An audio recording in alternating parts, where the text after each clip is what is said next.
France 3, Switzerland 3, but 4-5 on penalties. Wow, lads, we've been treated to amazing games of football here. It is unbelievable. Switzerland, the underdogs, have beaten France on penalties. It's David versus Goliath. I mean, this is international football, man. It's different gravy. Bun the Nations League and the friendlies, man. I don't care about that. But World Cup, Euros, AFCON, Copa America, they are different kettle of fish, different gravy. It is unbelievable. Chalk and cheese compared to Champions League, Premier League, amazing. But this, international football, is just a different feeling playing for your country, man. And anything can happen. Everyone's favourites, France, have been knocked out to Switzerland. Like, who are they? They finished third in their group. Absolutely unbelievable. And they deserved it. No one can take it away from Switzerland. They deserve that game. Xhaka, this brother does nothing for Arsenal, man. Haven't made the Champions League with him in our squad. And he has an absolute lightning performance. Blows away Kante and Pogba. Pogba sort of worldly, fair enough. But overall, the whole game, Xhaka outplayed them both thoroughly. Embolo, up front, pace, power. Whatever the geezer's name, man, the scorer, Seferovic, what turned into him? He was a different animal. He was a beast up front, winning headers. Scored 2 goals for Switzerland. I honestly do not believe what's just happened here. Like, every player at Switzerland did their job in the team, man. From back to front, Sommer to Seferovic, every single player did their job.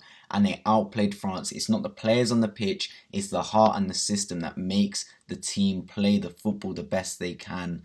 And honestly, like, the French squad, they're better, but you can be better on paper. Football is not played on paper. That's why we all love it. It's played with the ball at your feet, and anything can happen in a game.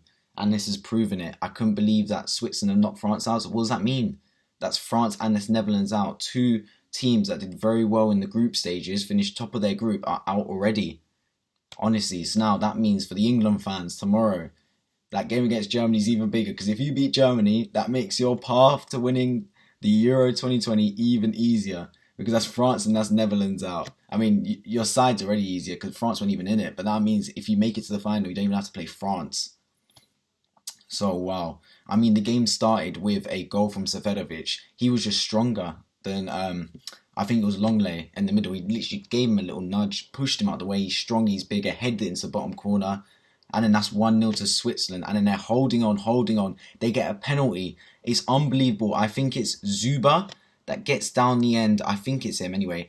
Cuts back and then gets absolutely taken out by Pavard. Like, honestly, ref doesn't give a penalty. I don't know how. The ref was clearly someone like flipping Ray Charles or something. So I don't know how he didn't see that Stevie Wonder type settings. But then it comes back to VAR, who then gives the penalty. And then man like Rodriguez steps up and he did not look confident, and it was an absolute nax penalty. Lloris easily clawed it away. And then from then you're thinking, they're going to regret that, aren't they? They're going to regret that, and they do. Because literally 2 minutes later, France got up the other end and Benzema puts it into the back of net, 1-1. They start celebrating. France go mad. After almost being 2-0 down, they put it back to 1-1. And then they make it 2-1 literally a minute after that. Like, it's literally bounce back ability. It goes to France 1. I'm thinking by then, Switzerland, amazing game from you lot, but that's it. It's 2-1, run out of steam. They pulled it back. France going to go on here. And they did. Pogba scored an absolute gem of a goal. Wrapped it in his right foot. Finesse shot ability. He upgraded all his stats on his finesse shot and just bent it into the top left bins. No chance for Sommer in goal. Literally went top echelon, top bins. And yeah, 3-1 France. And I'm thinking that's game over. But Switzerland, they make their way back into it. It's pulled out to Mbabu on the right, who whips in, and Seferovic gets his second goal of the game, towering header into the middle of the net. Lloris had no chance because of the pace on the cross from Mbabu. He made a massive difference, and that's 3-2 with 10 or between 8 to 10 minutes left. And you're thinking, hold on a minute, is this a Croatia-Spain repeat? And it was, because then Xhaka picks up the ball, plays the substitute. I forgot the man's name now. Gavranovic, I think his name was. Literally, Xhaka plays a perfect pass into him, touch on his right, and just hits into the bottom corner. Lloris dives but could not make it, and then that's 3-3, and literally limbs in the stadium, like absolute limbs on Twitter, Stadium, Instagram, Snapchat. Everyone just going crazy. No one's watching Love Island. Everyone's watching the match because it's 3-3, and the stadium erupts. And then extra time comes. Amazing extra time. Literally, France put on the pressure, can't get a goal. Switzerland defend with their lives. And then in terms of chances, there were a few. Coman, I think, hits the bar. I can't remember if this was just before extra time or just into extra time. But yeah, he hits the bar, which was probably the main chance. But then penalty arrives as we were expecting it. And it's 5 penalties each. And all 4, well, the first 4 for both teams were absolutely incredible. Like, especially the French ones, they went upper echelons, top bins. Pogba's, wow. That went top bins. Kimpembe's went top bins. And then it comes the final penalty. This bold geezer, man, like, honestly, he needs to go to Turkey to replace his hair because it is peak. Mehmedi, man, oh my days. It was, yeah, he literally looked like he had a hair transplant, but he literally sent the keeper the wrong way, sent him diving. He scored, so it was 5-4, and it was on Mbappe. Now, those of you that don't know, I consider Mbappe one of the greatest footballers right now and has a case to be the GOAT. He's already won the World Cup, outstanding player. He steps up, and I said, as he said, I said, if he misses this penalty, he will never be the greatest of all time. This is the pressure situation, and the greatest player of all time would make this penalty.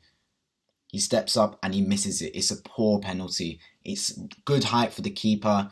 Literally, it's tame, not even in the corner of the net.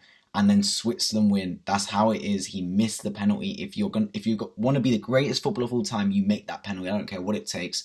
Top bins, bottom bins, you make it count, and he didn't. And France go out in that is the shock of the Euro so far, and it's been 2 outstanding games. So lads, what did you lot think of the game down below? Let me know in the comments. What game do you think was better? I personally think that had more goals for Croatia-Spain, but I thought this game was better than Croatia-Spain in my opinion. This was honestly end to end. Either team could have had it. And yeah, Switzerland, they deserve it. I'm happy for all of them. They go into their next round, and that's France out of the Euros. Didier Deschamps probably has to go for this. But yeah, the favourites knocked out. Football's the best sport in the world. I don't care what anyone says. But that's going to cap it off. Like and subscribe if you're enjoying. Turn on the bell notifications, and I'll be back soon.